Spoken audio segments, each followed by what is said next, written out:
Hi, Calc. So today we're going to learn how to revolve areas around the y-axis. Remember in our previous lesson, we learned to revolve shapes around the x-axis and find their volume. But before we actually calculate volume by using the y-axis, let's review what we did when we did area. So remember, area between curves. The area we determined was the difference of the two functions from an x1 to an x2. But this wasn't the only way we learned to find area between curves. We also were able to determine that you could find area by subtracting functions of y. So f of y minus g of y dy, and that would be from a y1 to a y2. So we had two different ways to find area between curves. Now the difference between these two. So you can see originally we had f of x and g of x. Now we have f of y and g of y. Our dx over here became a dy, and our x values for our limits became y values for limits. So really anything that was a y became an x, anything that was an x became a y. Today's lesson on revolving areas to create volume is very, very similar. So let's look at this shape right here, the first example. We have y equals x squared.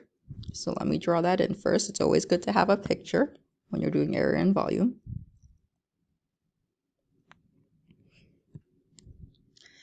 All right, so y equals x squared. It revolves around the y-axis from 0 to 4. So that means really we want 0 to 4 here. So this is the area that we are going to then spin around the y-axis. Now, if we were spinning it around the x-axis, we'd want to know our x-coordinates. So that would be here, -2 and 2. And remember, when we're revolving around the axis, we want to integrate from an x1 to an x2.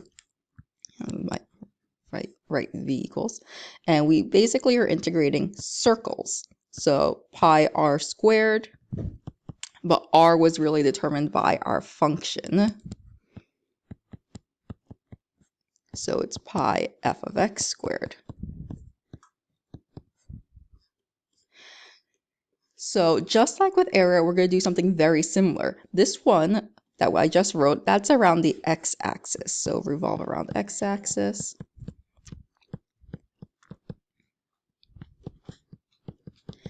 When we revolve around the y-axis, just like with areas, we're basically going to switch all of our x's and y's. So what we want instead is volume equals the integral from a y1 to y2 pi f of y squared dy.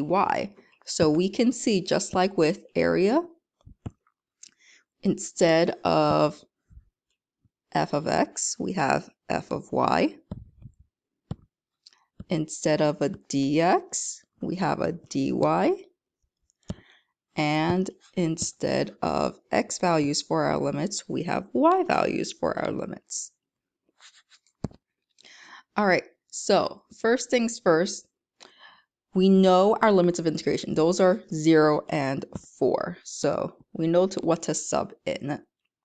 But f of y, remember, f of y means that we have x equals something.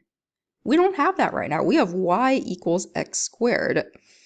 So we need x equals. And to do that, we'll just solve for x. So we'll square root both sides. X equals plus or minus. Remember, when you write in your own square root, you have to write the plus or minus square root of y. Now, what might be interesting here is that's two functions. Which one do we use? But let's think about what we're actually doing with this function. Remember, x is actually f of y. We don't want just f of y. We actually want to square f of y. So we can see our little squared sign here. So we're going to square it. Oops. There we go. So we're going to square it. And if we square plus or minus square root of y, what happens? We just get y. Whether it's plus square root of y squared or negative square root of y squared, these both will just equal y.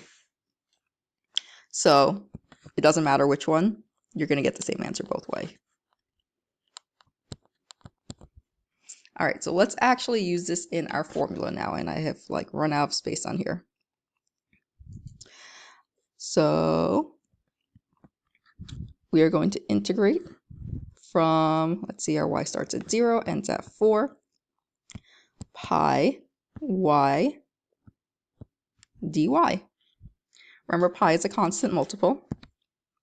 And let me move up so there's more space. So pi just stays by itself when we integrate. So we're really integrating y, which means we're getting y squared over 2 from 0 to 4. And remember to sub in pi 4 squared over 2 minus 0 squared over 2. And that will be our volume. All right, let's do one more example together so you can really see.